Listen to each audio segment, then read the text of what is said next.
And good afternoon, I'm Tracy Sinclair, and welcome to the Friday Potluck. This is our day when we just kind of have a whole bunch of different items, kind of like you get at a potluck. You're never quite sure what you're going to get, and we've got some really fun things today. Rondi is started. We're going to go live here in just a moment down to the World Championship sled dog races. These are the sprint races that happen during Rondi. Always a lot of fun. We're going to jump down there in just a minute. We're also going to do a skywatch because we've got 3 really cool events that are going to be happening between tonight and next Tuesday, things that you're going to want to check out. We've got that going. And we froze some bubbles this week, and it just turned out really well. It was really fun. So we're going to talk about that as well. And we are going to get all of this going right now by going down to Georgina Fernandez, who is downtown at Rondi. And so we're coming down. Georgina, how has the event been? You're down at the dog sled races. What's going on down there? Yeah, Tracy, a lot of excitement. You know, that cold weather that we've been seeing today is really not stopping folks from coming out and seeing that 80th Open World Championship race. Now, I'm down here actually with Rose, who's out here with her grandchildren. And Rose, you were telling me this is a family tradition for you guys. Oh, yeah, we love for Rondi. Everything from the hot dog vendors and the races and the frostbite foot race and the parade. It's all really great fun. We really enjoy it. So what's your favorite part about seeing these dogs race? Oh, I like to see all the different teams, and I love to see people from the villages that come out, and just the excitement of the second and third day too. It's fun to go the first day because there aren't as many people, and you can kind of see what's going to come up ahead. So it's really fun. And I think some folks might have been worried that the cold weather might have made them a little anxious to come out, but you guys are braving this cold weather. You're bundled up. Why still come out despite the weather? Oh yeah, it's definitely fun to be out. You do have to bundle up because it is chillier than it looks with all the sun, but it's really fun. It's worth it. And what's your favorite thing about seeing the dogs sprinting downtown? Oh, just the excitement of the team and seeing the different kinds of dogs there are. And then sometimes they come in at the same time, they're actually really racing then, and I just love all of the excitement and seeing that all the setups and all the people helping out. It's really fun. And is there any kind of bucket list items you guys are hoping to hit it for Rondi this year? Well, the kids always like to go to the carnival, but it's kind of chilly. And then I like to do the frostbite foot race. And I see they have a dog jog with it this year, which is a great idea. So that's a lot of fun. And the parade's fun. I don't know. We like it all. Well, sorry, Rose. No, that's good. Well, thank you, Rose, so much for taking the time to talk to me. Tracy, we're going to let her get back to watching those races. We're waiting for those other teams to come. Now, we saw the first team, about 90 minutes it took them to finish that 26-mile race. And they started here on 4th Avenue and D Street, and they're running through the forest. They're running through major roadways. And I think this is really special this year because it's the first time we're seeing those dogs running under the arch. Oh, we got a team going there right now, just wrapping up their sprint, and really impressive, 26 miles. And they're also going to be running again tomorrow and also Sunday. And what they do is they combine the scores off of today, Saturday, and Sunday, and the team that's fastest is the one who's going to win. That is so cool, and I'm so excited that we got to see a dog team coming through. I know, they're so adorable, and it's really cool because right before the races, when they're starting off, they are barking, they are jumping up and down, they're ready to run. But as soon as that person says go, they have their game face on and they're just sprinting. And so if you haven't made it out here, I highly recommend. It's definitely a highlight this weekend. And Georgina, you were talking to your guest there about the cold. We do know that it is quite cold. How are you dealing with that? I know when you were leaving here, you were talking about your layers. I got so many layers on. I have like a ninja suit. I got 2 thermal layers. I got my jacket, my squishy pants on, my snow pants, my boots, my snowboarding socks. I am ready to spend the day out here and just get that for Rondi fun started, from the races to the carnival rides going on, and there's food trucks here, so just bundle up. That's what we got to do here in Alaska to come out and have some fun. That is exactly right. Georgina, thank you. I know you're also got work that you've got to get done for our newscast that will be coming on tonight at 4, 5, and 6, of course, and 10 o'clock. So a lot going on. Thank you so much for showing us a little bit of what's happening down at Rondi. Final positions Thanks, and Susie. times, Beth Callis. So that was very fun, and really appreciate Georgina taking the time to join us there. And I'm going to go ahead and put away my phone for Georgina. That really always a fun event. I do love the sprint races. I love all of the dog races, so it's very fun that we get to see a little bit of the sprint. And then, you know, on March 7th, it will be the start of this year's Iditarod, so it'll be another day.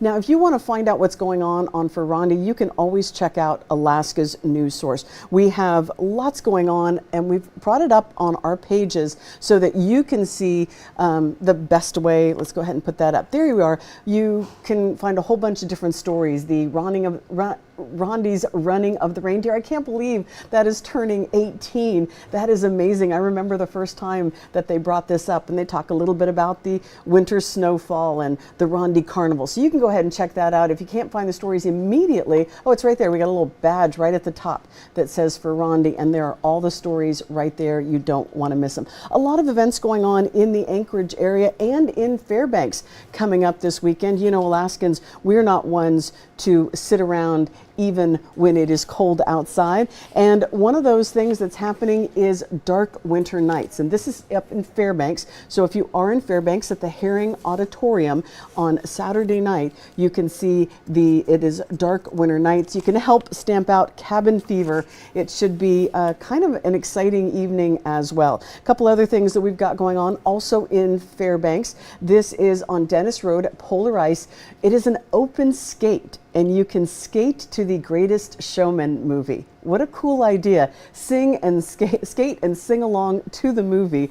I never even considered that, but what a fun thing to do, because you know, that's such a great musical. It will be so much fun to go ahead and get an adventure of that. Now, here in the Anchorage area, it's called Meet the World, and this is with Bridge Builders of Anchorage. That is on Saturday from 11 to 2 over at the Egan Civic and Convention Center.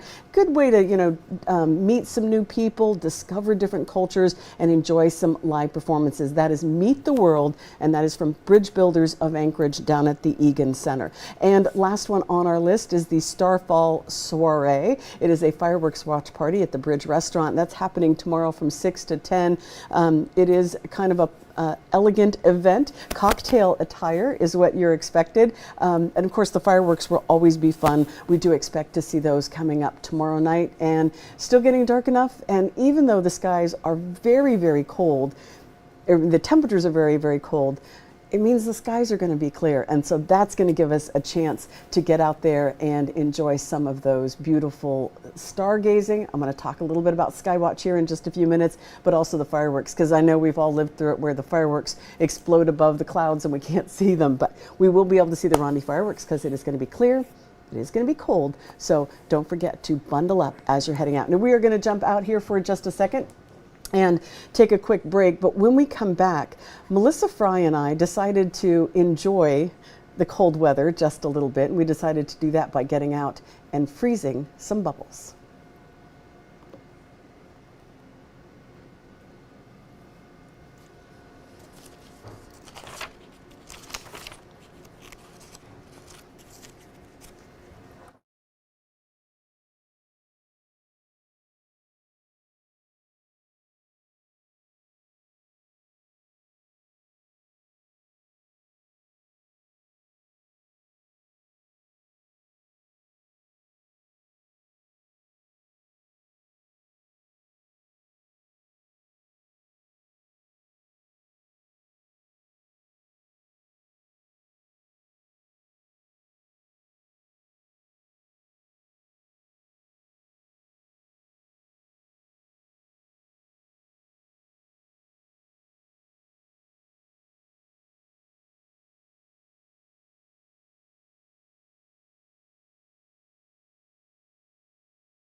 And welcome back to your Friday afternoon potluck, where we're going to get a mixture of items.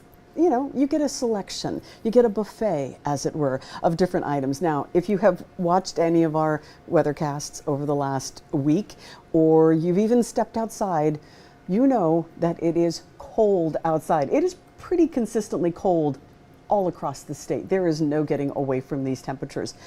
But when it's cold and you dress properly and you can, you got to get out and have some fun. So what do? You freeze bubbles. So Melissa Fry and I are going to try and freeze some bubbles. And you can use regular bubble solution. Don't ask me why I have this huge thing of bubble solution. But it really helps if you make your own, because it gives it a little more structure and gives you a better chance of the bubbles staying full while they freeze. So it's a cup of water, and then 2 to 3 cups of dish soap. Okay, we can do this.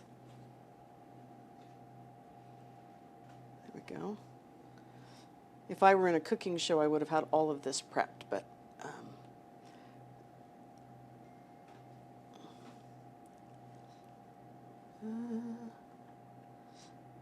and then I'm just going to give a little extra right there. And then the same 2 to 3 cups of corn syrup.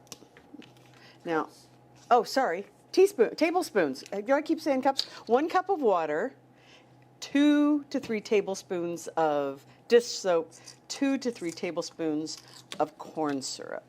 And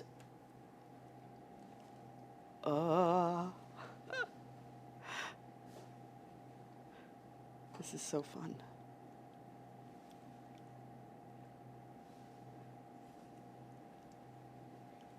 And then again, just a little bit more. And then about a tablespoon of sugar. And I don't want to dip that spoon in my sugar, so I'm going to pour it. I'm going to attempt to pour it.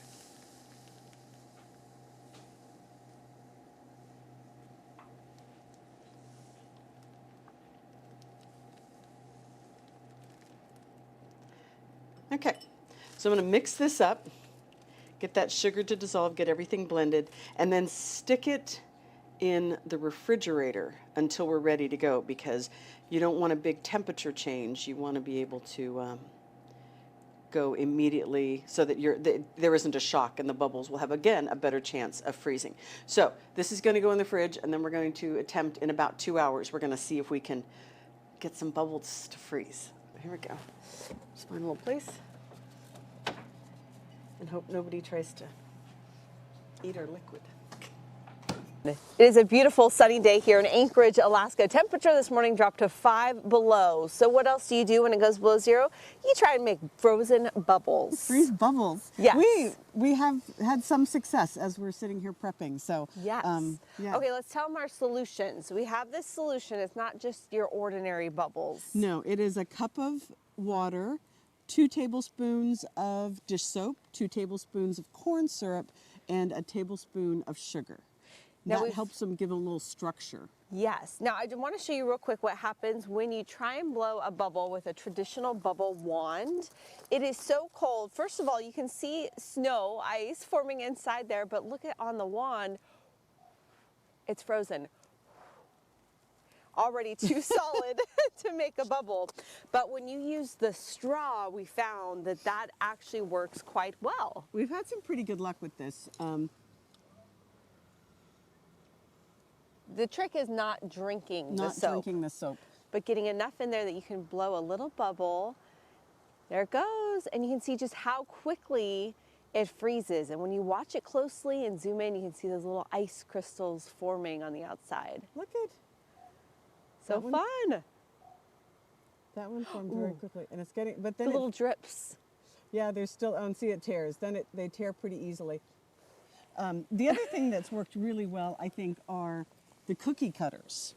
And this one I hadn't tried before until today. And so we set it in there. Just like regular soap, you have to, sometimes you pop the bubble coming out. There we go. And you can watch the little ice crystals forming almost instantly. And you can see how solid it is as the wind pushes against it. It wants to break away. Oh, Let's do there it one more. goes. Let's do one more with the, see if we can get where we see the crystals form. Nice, and there we go. Okay, so now watch. And look at those crystals. Oh, that's It is cool. so cool. You see the Oh, little they're- feather structures. Yeah, so it moves pretty quickly. Oh no. There we go.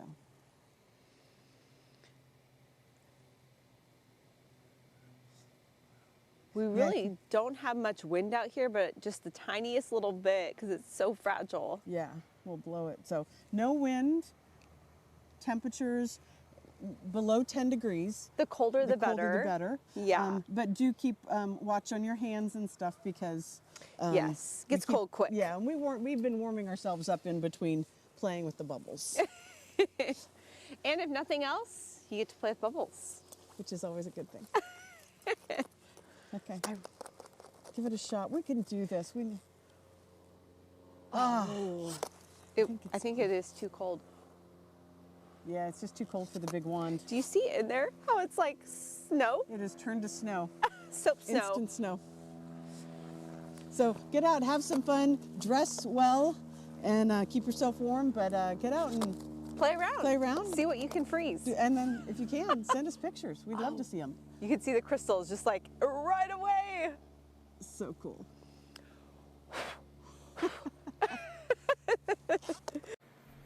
Now, we did have some success trying to give you a little bit of a view of those close-ups of some of those more successful bits of our attempts. And this, you can see these crystals, those feathery crystals just starting to form as that bubble freezes. Isn't that amazing? Oh, it is so cool. It is so cool. And truly, if you decide to do this, we would love to see photos. It turns out that, your phone, oh, see, we lost one. And if you have an actual bubble blower, a small one, and you do that mix and use that bubble blower, it works pretty good. I didn't have one of those today, or when we did this, so that's why we're using the straw method, which, again, works okay, but you end up sometimes drinking the solution, or at least getting it in your mouth. And I think the cookie cutter's really cool. You can, again, see those feathery ice patterns showing up there. So, very cool. It was just kind of a fun thing to do when, it was so cold outside. So bundle up, get out, and maybe, freeze some bubbles or do that little bubble solution inside the cookie cutters. That seemed to work out pretty well. So a lot of fun. Hopefully you get out and do that. And don't forget, send us those photos. Easiest way to send the photos to us is by going to alaskasnewssource.com. And right up there at the top, if you follow my cursor, it says submit photos and videos. And if you click on that, this screen pops up. A couple photos that have been submitted to us. Look at those. Aren't they beautiful? And it's just add media, and you just click in there. Photos or videos, either one will go in. You've got your weather photos, there's some news photos, and then the kind of general photos. We look at them all. So yeah, check those out. We would love to see what you've got. We are going to take a quick break, and when I come back though, we're going to talk sky watching, because we've got some fun things that are going to be happening in the next 3 days.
And welcome back to the Friday Afternoon Potluck. And this episode is all about Skywatch, because we have a lot going on that we're going to be able to see over the next couple of days, and I really want people to be prepared, get a chance to get out and enjoy some of this.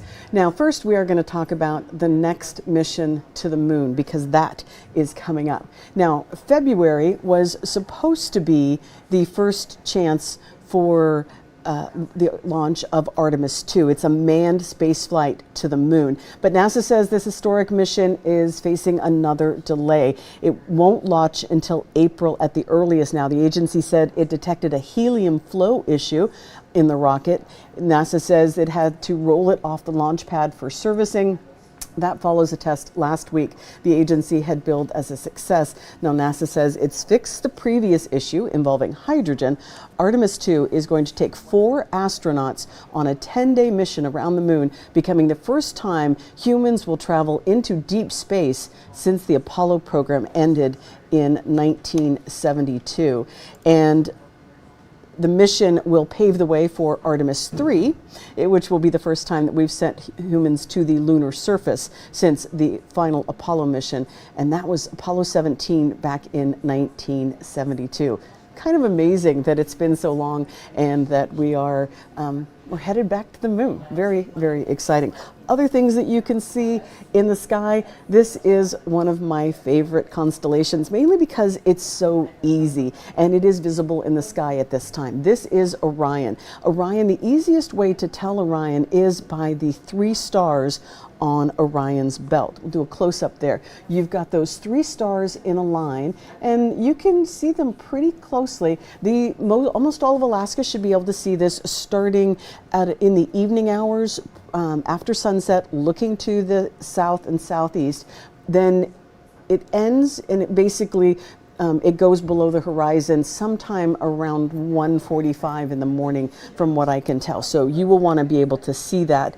It looks pretty cool. Like I said, about 1:30, 1:45. Now, the star at his shoulder, that is Betelgeuse, and it is also known as Alpha Orionis, and it's one of the brightest stars in the sky, so you can find it easily with those 3 stars, but then check out Betelgeuse. Now, Betelgeuse is only about 10 million years old. It is in its final evolutionary stage and has consumed most of its nuclear fuel. It is 10 to 20 times more massive than our sun. I just think that is amazing. And of course, you can kind of see the outline of the Orion constellation and why they, the image that they have with it, Orion the Hunter. Also coming up, it's going to peak really on tomorrow night, on Saturday night, and this is the planetary parade. And you will be able to see Venus, Mercury, Saturn, and Jupiter. Now, we've also got Uranus and Neptune there. They will also be in the southern sky, but you need at least binoculars, probably a telescope, to see Neptune and Uranus. They're a little too far away. Jupiter is going to be one of the easiest things to find. It's going to be very high in the sky. It is going to be very, very bright. So you can certainly be able to spot that. A little lower on the horizon, which, places with mountains, we might have a bit of a challenge. But Venus, Mercury, and Saturn also available to be seen there. And as you can see, we're all looking toward the same direction. There's Betelgeuse. So we are looking directly for Orion's belt, and then look up and see Jupiter, and you can check out the other ones as well. They're kind of trekking through the sky on over the next couple of days. And then another really fun thing is we've got a lunar eclipse coming up on Monday night into Tuesday. Now, this is just kind of an example from the NASA Visualization Studio. You can kind of see what's causing the lunar eclipse, and that's because the Earth gets between the sun and the moon, and it will cover it the shadow will cover it however briefly, and it creates what we call the blood moon. And it's called the blood moon because it will turn red. It's really quite fascinating. It'll turn a deep red or kind of an orangey color. And that's because most of the light from the sun is getting blocked by the Earth. What makes it through is being filtered through the Earth's atmosphere, and what comes through is basically those red waves, similar to a sunset, and it's going through the Earth's atmosphere, and that's why it turns the moon red. So it'll be very cool, and that is going to happen, as I said, starting Monday night and into Tuesday morning. Question we always have is, can we see it? And oh yes, Alaska is well within the area to see the total lunar eclipse. You can see those little lines as they get progressively farther away. They'll see partial versions of the eclipse, but in Alaska we will see the total lunar eclipse. And if you're wondering about times, for most of the state, the only place that's a little bit different will be those areas in the Aleutians that are on a different time zone, on the Aleutian time zone. But you can start to see the partial eclipse is going to happen at 12:50 a.m. Tuesday morning. So late Monday night into early Tuesday morning. By about 2:04 is when the total eclipse begins. And this is for most of the state, so you can watch there. And then maximum eclipse happens at 2:33 and then 3:02. So you've got about an hour where that total eclipse is occurring, and you'll see the blood red moon there. That happens at 3:02, and then the partial eclipse will end at 4:17 in the morning. So if you get a chance, get out. It really looks, it's a very cool thing to see the moon shadow, the Earth's shadow cross over the moon, and really I just think it's a lot of fun, and I hope people will check it out. We've got a lot of great stories coming up still on today's Potluck. We're going to talk a little bit about Frederick Douglass. We've got some of the latest information in politics for today. That's all coming up here in just a few minutes. Thanks for watching Skywatch.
And welcome back to this afternoon, this Friday afternoon potluck. We're going to turn our attention now to, he was a former slave turned abolitionist, pardon me, Frederick Douglass, and his legacy is preserved at his home in Washington, D.C. Washington, D.C. correspondent Ryan Henson learns more about the man who was a pioneer in civil rights and equality. Frederick Douglass was born into slavery in 1818 on Maryland's eastern shore. He never knew his father and barely knew his slave mother. John Fowler, a park ranger at the Frederick Douglass National Historic Site, his former home in Washington, D.C., says a former slaver's wife briefly taught him how to read. After that, his education was on him. But Mr. Douglas had something, he had what I call stick-to-itiveness. He did not let the circumstances into which he found himself stop him. And so he continued throughout his life reading, wanting to learn. Douglas realized there was a link between education and freedom. In 1838, a free woman named Anna Murray bought him a train ticket to New York and to freedom. That woman, his future wife, helped him become the face of the anti-slavery movement. Mr. Douglas was the most powerful and influential, the most visible African American living in the United States. He is the most photographed American of the 19th century. So to put that in context, this man took more photographs than President Abraham Lincoln. He took more photographs than Ulysses Grant. While he was fighting publicly for civil rights, he put just as much time into being a family man. He and his wife, Anna, had 21 grandchildren. So here at this home, he'd be on the floor giving those kids piggyback rides. So this is Frederick Douglass's growlery. A growlery in today's terms would be called a man cave. Inside of here, he did a lot of his deep thinking and completed many of his writings. After the Civil War, Douglass served under 5 presidents as the U.S. Marshal for D.C. during a time when violence and fraud restricted political aspirations for blacks. In addition to his government role, he continued to publicly fight for equality, rights generations have benefited from. In 1895, at age 77, he died from a heart attack. We have to preserve this history for all young people. They have to understand that they're walking through doors that were opened, and that they need to understand how those doors were opened by people like Frederick Douglass. Reporting in Washington, I'm Ryan Henson. That's kind of amazing. I don't know much about Frederick Douglass's life, so that was really interesting. And interesting that they call it a growlery. Isn't that a great term? One of the other things that we're all looking at, of course, is we all want to live healthier. And while many of us, we focus on diet and exercise, lymphatic health is also something that can be important. It's closely linked to both diet and exercise. Tisha Powell has taken a look at lymphatic drainage massage and how it can help your body. It's all in today's Aging Untold. Take a deep breath into your belly. It might look like a relaxing massage, but this specialized process is actually helping the body reduce swelling and improve circulation. Lymphatic drainage is a technique that focuses on the fluid running just under your skin. Aging Untold expert Dr. Ray Rogers explains how the lymphatic system is an important part of our circulatory system. Well, it's really important because you're used to blood flow taking things to all different parts of the body. But the lymphatics is how you actually gather up and clear out toxins in that. And it doesn't have its own pump. And for breast cancer survivors, this type of treatment can offer some much-needed relief. So the radiation, all that causes scarring and all that. So you don't get drainage in that area. Expectant mothers like Lindsay Garrod are also good candidates. It's such a gentle technique. I think I wasn't really sure going into it what exactly it would entail. And it just sort of feels like the most gentle massage you've ever had, but the results are absolutely incredible. So for pregnant women, you have a whole different physiology that's going on. Basically, you know how women when they're pregnant, they're early on and they get dizzy when they change positions and all that. It's because the blood flow doesn't catch up with the heart. While hydration, movement, and a healthy diet all support our lymphatic system, a little help, Thanks, Lindsay, might just be what your body needs. Now, Aging Untold is a brand new talk show that is going to premiere on KTUU Channel 2 starting on Monday, March 2nd. And we wanted to find out a little bit more about this new series. It's going to air Monday through Friday, as I said, at 4:30 on KTUU. So our Josiah Pike sat down with some of the people involved in this new talk show. Aging Untold is Alaska's news source's newest talk show focused on the journey of aging in America. Each episode features a panel of experienced industry professionals who will offer insight and solutions for people entering a new chapter of their life, as well as their caregivers. Now, joining us now are 2 of the hosts, Sam Craddock and Amy O'Rourke. Thank you guys for joining us. Tell me, why should audiences watch Aging Untold, and what is this show all about? So audiences should watch the show because this is the first time anybody has taken on the topic that affects every human being that's living and breathing, and that's aging. And so it's the first of its kind talk show. It's the first one that's going to address the fun issues, the cool things about it, and the hard issues of aging and caregiving and the dynamics that go along with it. People are out there alone. We're going to cover topics that are so varied and we find so helpful. Topics ranging from, should I move into assisted living? What should I do with my mother? She wants to stay at home. Health issues, financial issues. We've got a wide range that we're covering with good information and solutions related to those topics. Yeah. Yeah, well, thank you guys. Would you mind telling us a little bit about your own expertise and that of your fellow hosts? Sure. So joining me on the panel, joining us on the panel will be Catherine Ambrose, and she's America's Senior Home Coach. She's had a show on PBS, Empowering Seniors, and she's done Empowering Senior seminars for a number of years. So she has interviewed so many professionals in our field, and she has just gleaned so much knowledge, and now she's here to help kind of regurgitate that back out onto the multitudes and convey the knowledge that she now has. I'm Sam Craddock, and I'm the gerontologist of the group. I am the founder of More Than Heart Family Caregiver Training, the Living Room Senior Home Care in Southern California. I'm an assisted living administrator, but more importantly, I'm an advocate and an author and an educator for families and for the aged community themselves on the relationship dynamics and how to do this with grace and dignity and respect and empathy. We have a board-certified physician joining us. Her name is Dr. Ray Rogers, and she has a beautiful way of looking at aging because she can combine traditional medicine and functional medicine. So she helps us look at how to stay well, run into a medical diagnosis, how you navigate that well. I'm an aging life care manager, and I've been working with older adults for over 40 years. I wrote a book called The Fragile Years to help families not feel so blindsided by what they were facing. I heard so many people say, I just wasn't expecting this, and that shouldn't be that way. Right. Right. Now, if you wouldn't mind, if you could offer one piece of advice for families and family caregivers out there, what would that be? It would be empower yourself with knowledge. Obviously watch our show, but soak up knowledge. Be like that sponge that just wants to know more about the aging process. You know, we have such a movement towards anti-aging.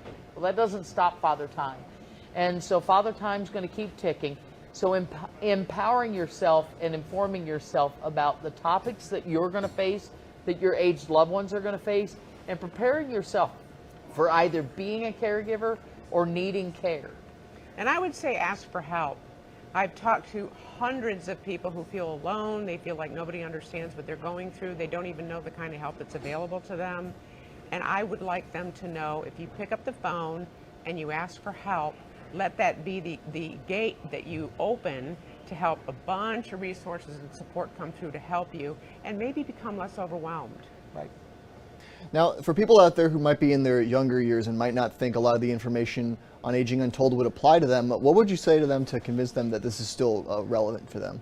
Yeah, nobody ages backwards, so it doesn't matter how young you are, you're going in this trajectory, you're going forward.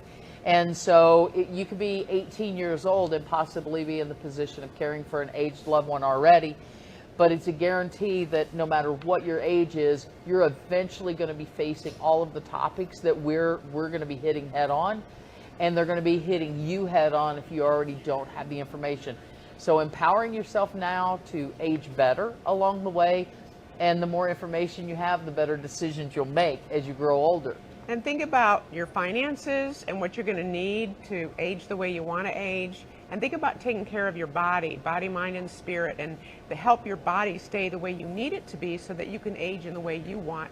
And also bring that creativity and that knowledge of technology to try to age in a more creative way than I think what's been done in the past. All right. Now, what would you guys say is the ultimate goal of Aging Untold?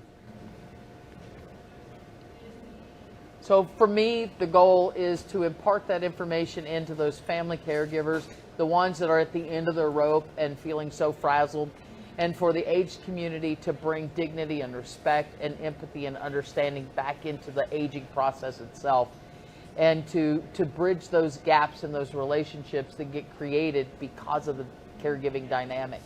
I want to dispel the fear around talking about aging. I want talking about aging to be as common as talking about menopause or midlife crisis or your terrible toddler. I want this to be a very normal, common conversation, not so fear-based. All right. Well, those are certainly good goals to have. Sam, Amy, thank you guys for being able to join us to talk a little bit about Aging Untold, Alaska's News Source's newest talk show. Thank you. Thank you for having us. Aging Untold is Alaska's new. Sorry, I hit that button again. As I said, this does start Monday on Channel 2 at 4:30, Aging Untold, brand new series that is going to start. So when you come back, we've just got a couple more fun stories that we want to share. We're going to talk a little bit about some of the smallest creatures in the world, but they actually benefit when there's an earthquake in the ocean floor. You're going to want to hear this. It's interesting. We'll be back with that.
Welcome back to the Friday afternoon potluck, and they may be small, but billions of them make up our ocean's ecosystem.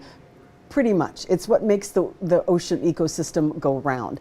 Dan Smith shows us how these tiny little plankton far out in the ocean are fueled by an unlikely source in this week's Moment of Science.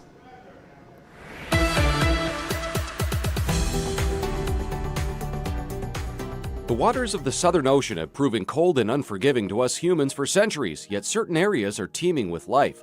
Phytoplankton are the base of the marine food web, providing nutrients to countless species immediately or up the chain. These microalgae also feed on iron, yet the Southern Ocean is so huge that iron can become very scarce the farther out you travel. Iron mostly comes from dust inputs from the wind, picking up dust on the continents and depositing it. Dr. Casey Shine at Middlebury College says global dust patterns aren't enough to account for some massive blooms that thrive in the large expanse of the Southern Hemisphere seas. A previous paper put forth that hydrothermal vents in the ocean floor promoted the blooms in this region instead. Dr. Shine and crew took it a step further and found a whole lot of shaking going on. This paper is saying that we can actually predict that changes in surface phytoplankton are related to earthquakes. So based on recent earthquake activity, we can predict changes in surface production. Dr. Shine says, like a lot of us, she and a colleague got bored during the initial COVID years. Some people did sourdough starters. They took a different tack. While we can measure changes in hydrothermalism, these vents were only discovered in 2015 and wouldn't have a long record even if we did get good instruments on them immediately. The earthquakes provided an extra piece to the puzzle, supercharging those blooms by releasing plenty of iron and other nutrients locked in Earth's crust. And there's a bit of a cause and effect kind of chicken and egg thing, whether the earthquakes cause the changes in hydrothermalism or the changes in sort of the fluid associated with hydrothermalism causes the slip that creates the earthquake. But the association was undeniable. There are many well-established plankton blooms in this part of the world, mostly on continental shelves, but this one lies halfway between New Zealand and Antarctica, about as in the middle of nowhere as you can get on Earth. Dr. Shine says there are slow seeps and larger eruptive events, but it's tough to pin down what kind is feeding this particular bloom, roughly the size of the earthquake capital of the country, California. This is an extremely remote part of the ocean, and an extremely rough part of the ocean.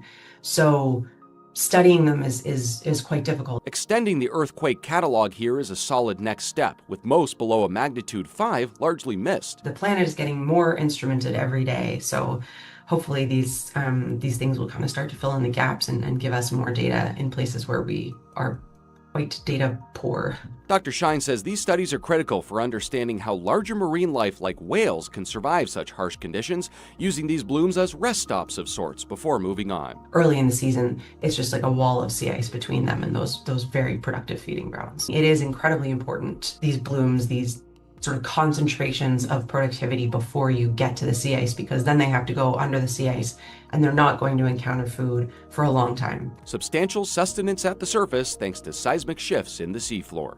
For this week's Moment of Science, I'm Dan Smith.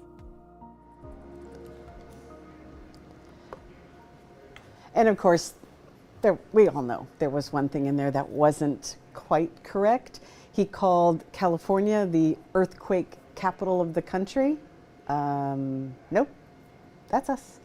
California gets between 10 and 15,000 earthquakes a year. Alaska gets between 20 and 30,000 earthquakes a year. So really good information that I think he just wanted to relate it to the size of a state, and obviously we would be too big for that, so he looked at California, and even though we're really the earthquake capital of the country. Just say it. Anyway, in Puget Sound, we've got some swimmers who are actively looking for cold water, but they're having problems finding it. Sun's out, fun's out. While basking on this mild winter day. The sun slows stuff down because it's nice. It's amazing. Yeah, I know. Really good. And gawking at this guy. See, that just looks super cold. I mean, it's like really windy out there. This group prepares to plunge. Ice swimming is a self-induced hypothermic sport. A sport that requires swimming long distances in water colder than 41 degrees. Melissa Kegler briefly held the U.S. record for distance in 2022. And she's now training to claim that record again. I get hypothermia every time I do it, but it's intentional, and you kind of train yourself to understand how your body reacts to hypothermia. So it's in a really controlled manner. I would say hearing myself say that kind of makes me sound crazy. To get her body used to it, she seeks out bodies of cold water, which is never an issue in the winter. I call it chasing the cold around Washington. I'll go and intentionally train at certain spots around Washington to prepare for ice swimming. Here at Alki, the scenery is what draws them to train. Oh, Seal! Hi, buddy. Hey, buddy! Hi, guy! Oh my gosh, he's gonna come over. Even though it's about 7 degrees warmer than the 41-degree criteria. Melissa, it's really warm today. Is it? This helps build that endurance for the coldest water. It's been a long time since we've been down here yonder at really low tide like this. Something that for the first time in her more than decade-long ice swimming career, Melissa can't find here. I think that's the frustrating part, is I've been subjecting myself to hypothermia for 1.5 years. Woo! For Mother Nature to take my starting line away. Too warm, doesn't work. And the data supports that. This winter's been warmer than most winters that we've been able to record so far. Dakota Mascarenas is a University of Washington PhD candidate studying estuaries like Puget Sound. She says records show long-term Puget Sound temperatures increase by about 3 degrees every 100 years. But this winter's anomaly is almost that drastic. It's 2 degrees warmer this year than the mean of the last 20 years. That's significant. Yeah, it is actually significant. It is statistically significant, as well as a big deal for the region.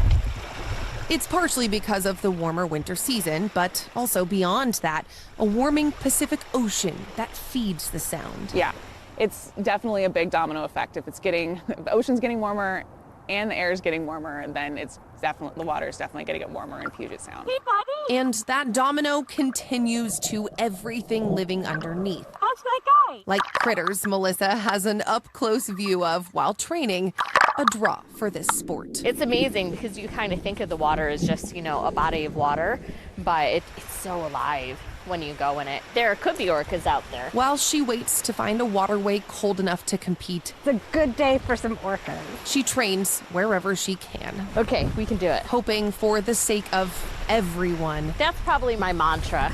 We can do it. things will cool down. My goals change, but right now, as any athlete would want, they just want the opportunity to try.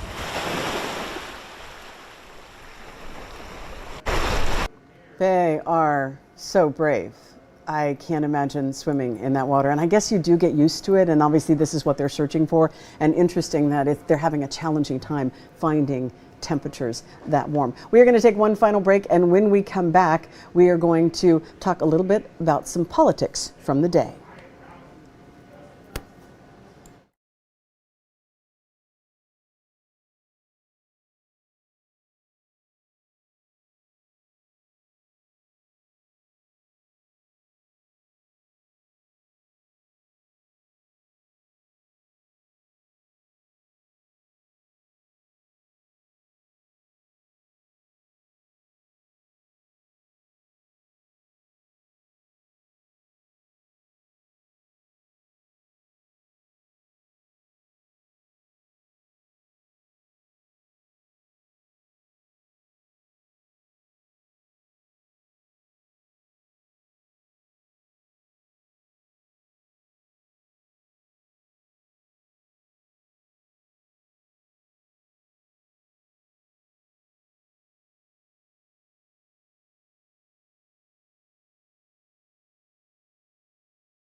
And welcome back to the Friday Potluck. We're going to look a little bit at some politics. We're going to bring back in Josiah Pike as he talked to our Washington, D.C. Bureau about what's happening today.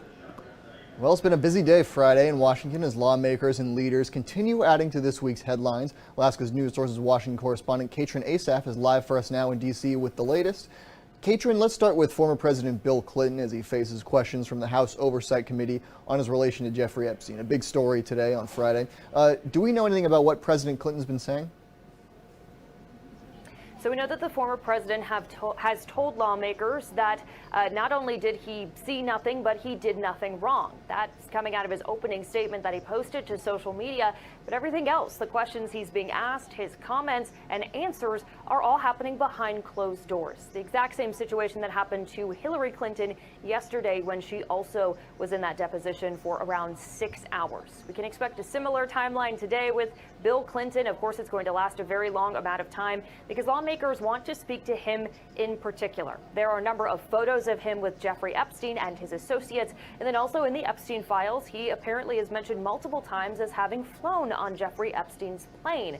So those certainly are all topics that will be brought up as lawmakers question his relationship with Jeffrey Epstein. But of course, the former president has said multiple times that he has done nothing wrong, and he says he did not know what was happening with Jeffrey Epstein in terms of his business doings. So that deposition is expected to continue, and tonight we should hopefully learn more as they finish up and come out and speak to the press. And Friday also marks the end of the latest round of nuclear talks between the U.S. and Iran. Where do things stand, and where do we go from here?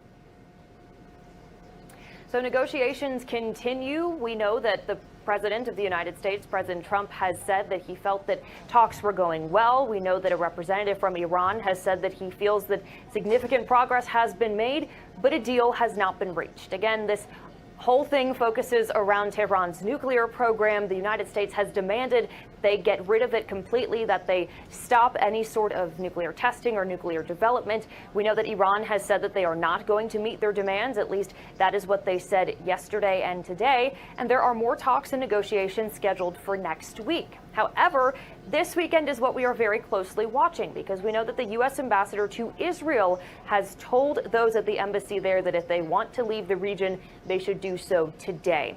And we also know that there are a number of aircraft and aircraft carriers and warships in the region, with more heading on the way from the United States. This huge military force moving in there as sort of an intimidation tactic, but also to be there should they decide to issue strikes. So negotiations continue. All eyes will be on in the next few days to see if a deal is reached.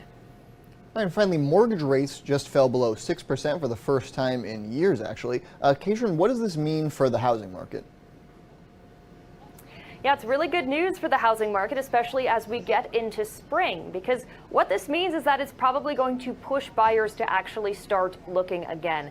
The last time rates were this low were in the pandemic. Of course, we were seeing rates then around 2.5%, very, very low. They started going up as inflation continued to climb as well. And now we are here today at 5.98%, just below that 6% level, but enough of a dip that economists are hoping the psychological effects of buyers seeing it below 6 will push them to actually go out and start shopping. It's also going to give them a little more home buying power, a little more bang for their buck, with the hope that sellers will then release that inventory as they start to maybe upgrade their homes as well. So good news all around as we head into the spring. All right, Alaska's News Source's Washington correspondent Katrin Asaf, thank you for joining us and bringing us the latest. Thank you. And that will do it today for our Friday potluck. We want to thank you so much for joining us. It's been a great day. We really appreciate you spending a little bit of time as we pick out a bunch of different topics and learn some, laugh some, and smile some. Have yourself a great weekend.